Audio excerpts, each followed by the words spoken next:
Welcome back to the most overprofessional sports channel on YouTube. Welcome back to Swivel Chair Sports. I'm your host, Zach Circle Burkle, here on the coast today. Aaron, go and say hi, Aaron. Hi.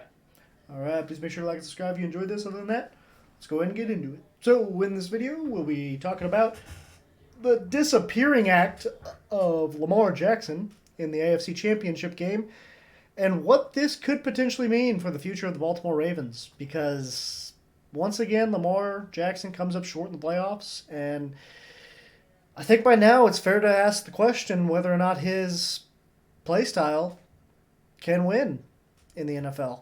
I guess we'll start kind of going over what happened in this past game. Did not play to his best effort by any means. Aaron, what was your initial thoughts of the way Lamar Jackson played? Um, it felt like whether it was him or the offensive coordinator, they were sort of forcing the issue, kind of taking away his um, best asset, which is the run game. And it's not just him. I mean, they didn't really run the ball with anybody. Uh, he sort of looked like he was almost avoiding scrambling, and I don't know that that was necessarily attri- attributed to the Chiefs defense, spying him or anything. I think they did a fairly good job of being disciplined in their rush lanes, but I think there were certainly times when he could have scrambled that he maybe decided to scramble a little too late or force the ball to somewhere that he didn't really need to, and it was incompletion or in one case a pick. Yeah. So he just didn't play very well. Yeah, no, he seemed unsettled from kickoff, to be honest. And he kind of shows up in the stat line too.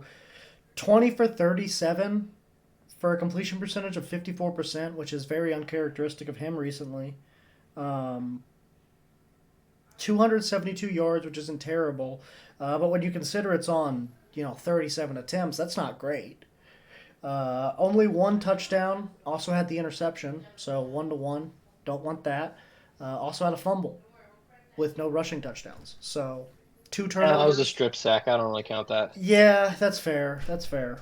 Um, Maybe some pocket presence though. You could criticize his pocket presence maybe a little bit. Yeah, Um, maybe.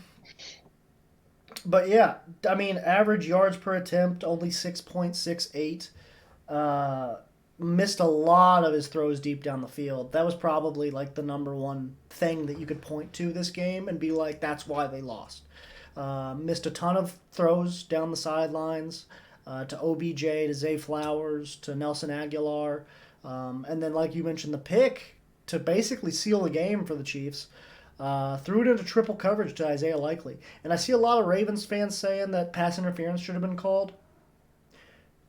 Maybe don't throw it into triple coverage on 2nd and 10 with, 7 minutes to go in the game, only down 10 points on the Chiefs' 25-yard line.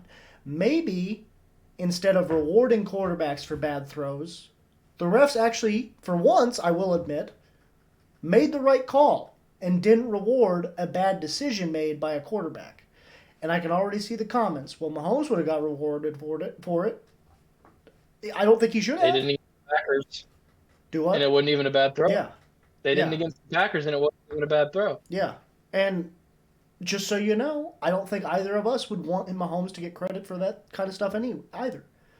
Um, Mm-mm. Quarterbacks should not get rewarded for underthrowing a 30-yard pass.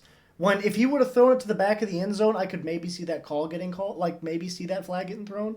Um, but he underthrew That it was by underthrown by 5 yards. yeah, underthrown by 5 yards into triple coverage. I don't think anybody should expect to get that call.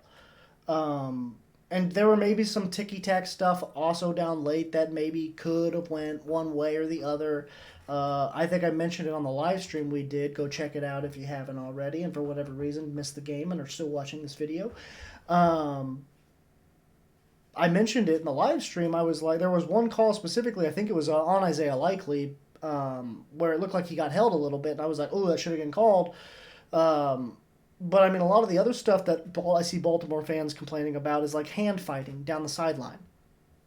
I don't think any of us wants hand fighting to get called every single time. If that got called every single time, no plays would ever get run. It would just be penalty after penalty after penalty. There's always hand fighting on every single play. So I don't think you can blame the refs on this one.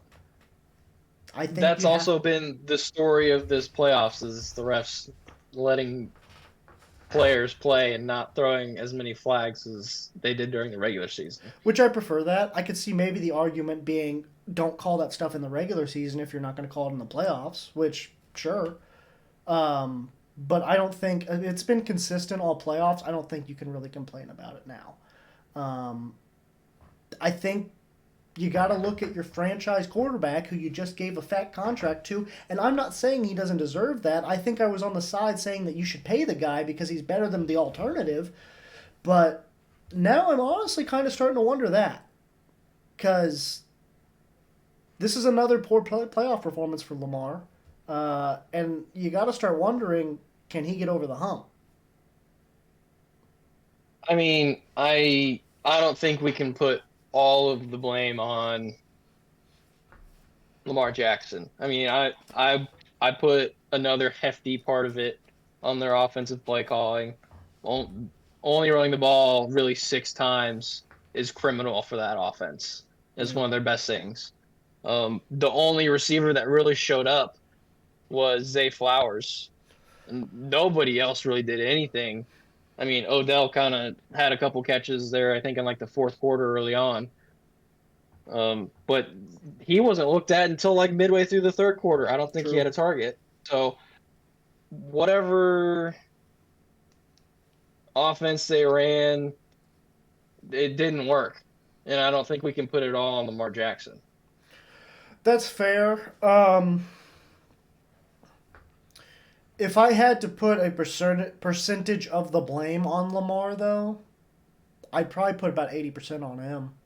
Because the decision making was bad. It cost him multiple times.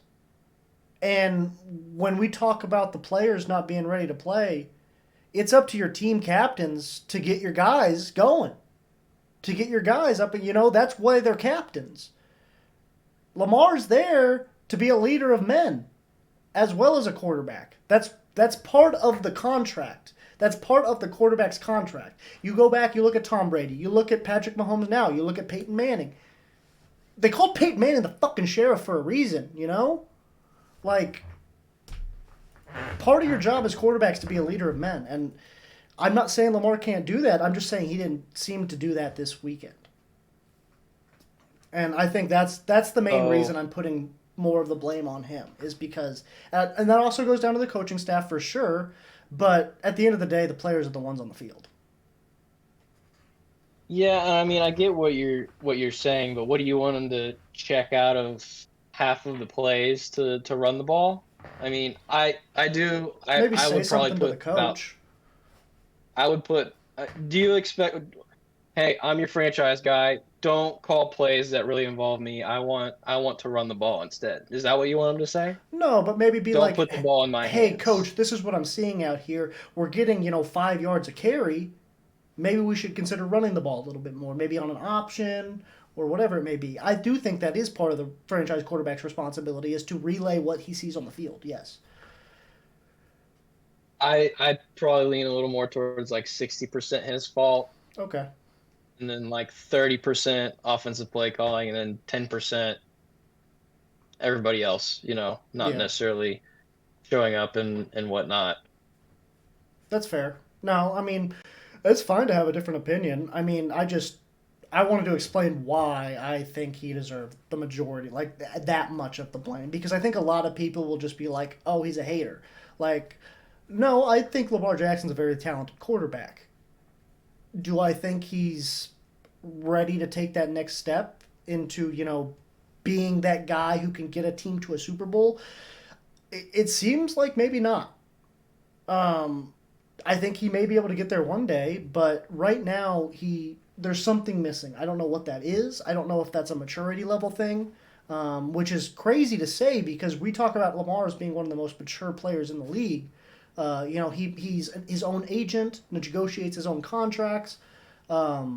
He's probably one of the most mature seeming people in the room, but I think it kind of showed this weekend, and I don't think this is necessarily a bad thing if you can channel it the correct way. Kind of let his emotions get the better of him, and I don't think Yeah, he that's did look very, very frustrated at times, and um, I was kind of surprised to see him that frustrated. I mean, it was right. only really It was weird. you saw it fairly early on too, you Yeah, know. So it kind of surprised me. It was like when Mahomes was frustrated um, after the Bills game when the Tony thing got called offside, and he was complaining about the calls and all that. Um, that it was that level of frustration with the season they've had. It was kind of surprising to see that. it was. Yeah, no, I totally get what you're saying, and I completely agree because it seemed like you would expect them, and Lamar specifically, being the MVP, basically already given the trophy. Um, you would expect him to come in there with like a level of confidence or something, like some sort of level of poise, a level of like all right, I'm not gonna let the moment get too big for me, and it just seemed like he was rattled from the get go, and it was jarring. It was a little bit like, whoa, I was not expecting to see that side of Lamar this game. I didn't even know there was that side of Lamar. I don't think I've ever seen him as rattled as he looked in this game. Is that fair to say? Yeah, I mean, probably I could see that in some of his other playoff starts and whatnot, especially early on, but definitely as of late, it's the most rattled we've seen him. Yeah. And I don't know if that's just like Spags grew up a great scheme or what it was, but it was weird to see. And for me at least, it makes me question whether or not, and I don't know where you would even go from here. And I'm not saying, like get rid of Lamar, trade him off, or anything like that, because again, you got to look at what the alternative's going to be. Who the heck are you going to bring in to replace him if you get rid of him? That's going to be even close to the same level of talent. Um, but I think it's definitely fair to question, like, okay, maybe we need to look at some stuff, and maybe the way that we went into this season, where we want Lamar to be more of a drop back passer, maybe we need to amend that a little bit and go back to maybe more of a 50-50 split. And Lamar, goes back to rushing for 700-800 yards a year. A But game. a game, yeah. Yeah, I changed that mid word. Would you stop it? But yeah, you got anything else to add on Lamar Jackson though? All right. Well, in that case, I think that'll do it for this episode of the most unprofessional sports channel on YouTube. If you did not seen our Chiefs Ravens recap video, make sure you go back and watch that. It should be posted or on the screen at the end of the video, whatever it's called, on the end screen. But I've been your host, Zach Mark Merkel, here at the Coast State. Aaron, go and say bye, Aaron. Bye. All right. Please be sure to like and subscribe. Other than that, deuces.